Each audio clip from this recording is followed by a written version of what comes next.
남들은 다 앞서가는데 왜 나만 느리게 사는 걸까요? 2025년 10월 31일 부탄 도착, 트롱사로 이동. 안녕하세요. 오늘은 부탄에 도착하여 중부 산악지대의 오지 마을인 판탄까지 이동하기로 한 날입니다. 스님은 어젯밤 방콕 공항에 도착하여 날이 새기를 기다렸다가 방콕 공항에서 새벽 5시 비행기를 타고 부탄 파로 공항으로 출발했습니다. 현지 시각으로 오전 7시에 파로 공항 상공에 도착했지만 현지에는 많은 비가 내리고 짙은 안개가 껴 있었습니다.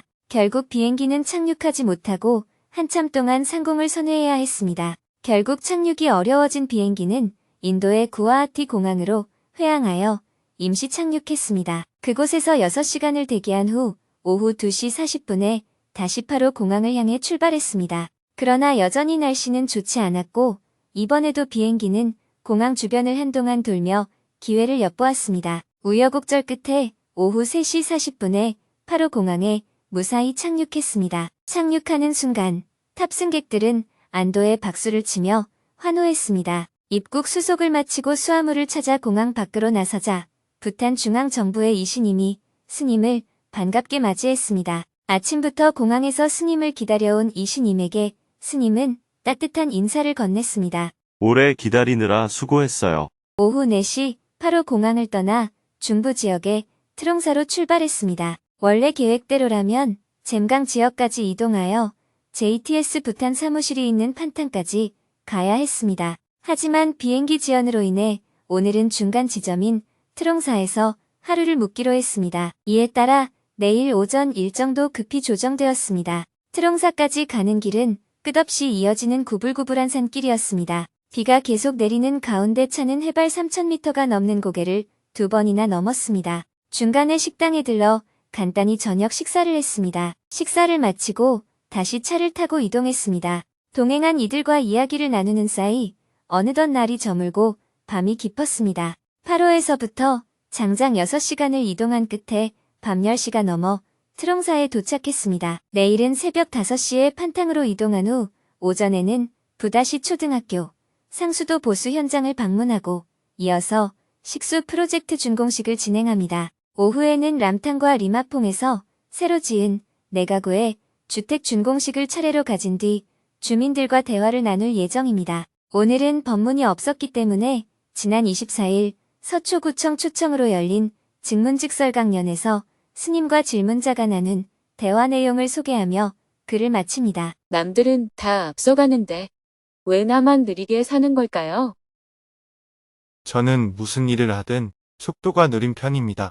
항상 제 속도에 맞춰 살았는데요. 30대 후반이 되어 주변을 돌아보니 마치 제가 자전거를 타고 국도를 달리는데 다른 사람들은 자동차로 고속도로를 달리는 것처럼 느껴집니다. 조바심이 나서 덩달아 속도를 내다 보면 금세 탈이 납니다. 어떻게 하면 주변에 휩쓸리지 않고 제 속도를 유지하며 살 수 있을까요?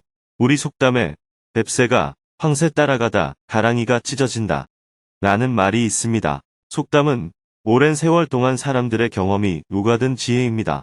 누구나 다 황새일 수는 없습니다. 새 중에는 황새도 있고 뱁새도 있는 법이지요.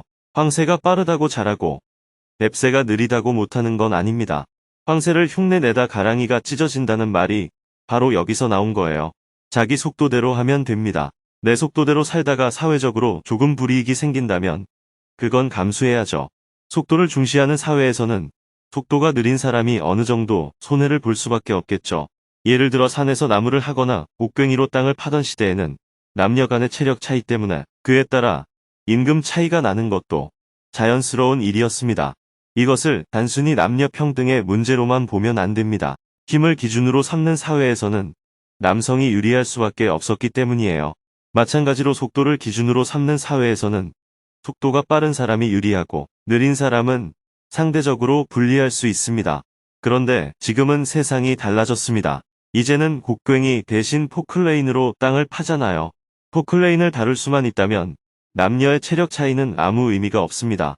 예전처럼 힘이 기준이던 자연 상태나 봉건 사회에서는 남성 우위가 당연했지만 현대 사회는 힘이 아니라 지식이나 기술이 중요하죠. 특히 디지털 시대에는 섬세함과 집중력을 요구합니다. 그래서 앞으로는 오히려 여성이 사회적 생존 환경에서 더 유리해질 수도 있습니다. 이렇다 보니 미국에서는 트럼프주의처럼 남성과 백인 중심의 사회로 돌아가려는 움직임이 나타나고 있습니다. 힘이 기준이던 과거 사회에 대한 향수와 추억이 되살아난 거예요. 불과 50년 전만 해도 미국 사회의 주류는 백인 남성이었습니다. 그런데 이제는 상황이 완전히 달라졌어요. 유색 인종이나 여성들이 더 열심히 공부하고 더 뛰어난 성과를 내고 있습니다. 창의력이나 아이디어 면에서도 여성들이 훨씬 두각을 보이고 있어요. 이번에 세계적으로 흥행한 애니메이션 K-팝 데몬 헌터스를 만든 사람도 한국계 여성이잖아요. 유색 인종 여성으로서 차별을 겪으면서도 백인 남성 중심의 문화 속에서 더 뛰어난 작품을 만들어낸 것입니다. 이런 현상은 단순한 개인의 성공을 넘어 인종차별과 성차별을 뛰어넘은 신호로 볼 수 있습니다. 인류의 역사 속에서 어떤 문명이든 시간이 지나면 반드시 그 문명의 주변에서 반동이 일어납니다. 기존 질서에 대한 저항이 생기고 그 시기를 지나면 새로운 질서가 자리 잡게 되는 거예요. 지금 학교만 봐도 여학생들의 학업 성취도가 더 높습니다. 대학에서도 마찬가지로 여성들이 더 성실하고 집중력이 뛰어납니다.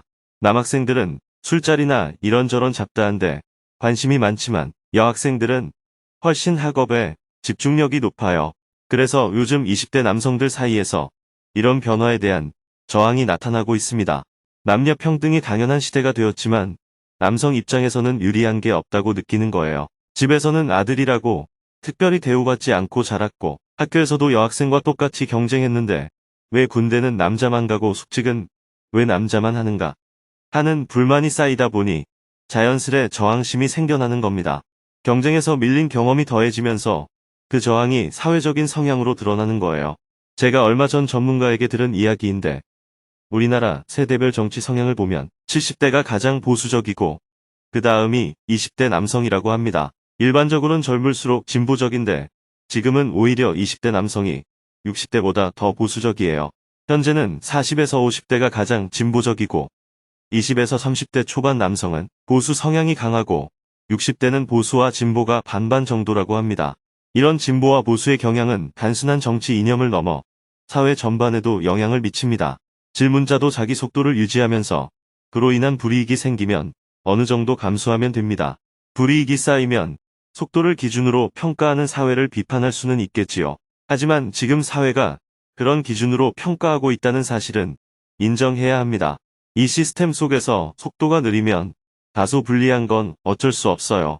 그 정도는 받아들여야 합니다. 예를 들어 내가 미국이나 유럽에 갔는데 유색 인종이라는 이유로 식당 출입이나 대학 입학을 제한한다면 그것은 명백한 인종차별이기 때문에 법적으로 고소를 해야 합니다.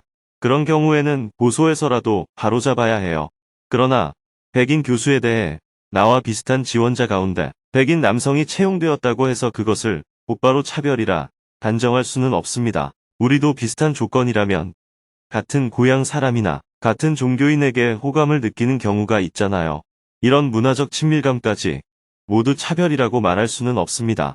어느 정도는 감수할 필요가 있습니다. 저도 JTS에서 자선 활동이나 사회 사업을 하다 보면 시민 연대 활동에서 만나는 사람들 대부분이 기독교 단체입니다. 저만 빼고 다 기독교인이에요. 그러다 보니 종교 모임이 아닌데도 기도하고 시작할 때가 많습니다. 그렇다고 그걸 문제 삼으면 함께 활동하기 어렵습니다. 저는 오히려 적극적으로 대응을 합니다. 밥을 먹을 때 목사님, 기도해 주시죠. 라고 먼저 제안합니다. 그러면 차별이 아니라 교류가 되죠. 내가 처한 상황이나 조건을 불평하기보다 그 안에서 지혜롭게 살아가는 태도가 필요하지 않을까 싶습니다. 마찬가지로 질문자도 자기 속도를 그대로 유지하세요. 다만 그로 인한 불이익이 너무 크다면 조금씩 연습해서 속도를 서서히 높여보는 것도 좋습니다. 예를 들어 자신의 속도가 시속 10km인데 커트라인이 15km라면 연습해서 그 기준에 맞추는 노력을 해볼 수 있습니다. 그렇다고 반드시 그 속도를 따라야 하는 것은 아닙니다. 이건 열등함의 문제가 아니라 사회의 평가 기준이 그렇게 설정되어 있기 때문이에요.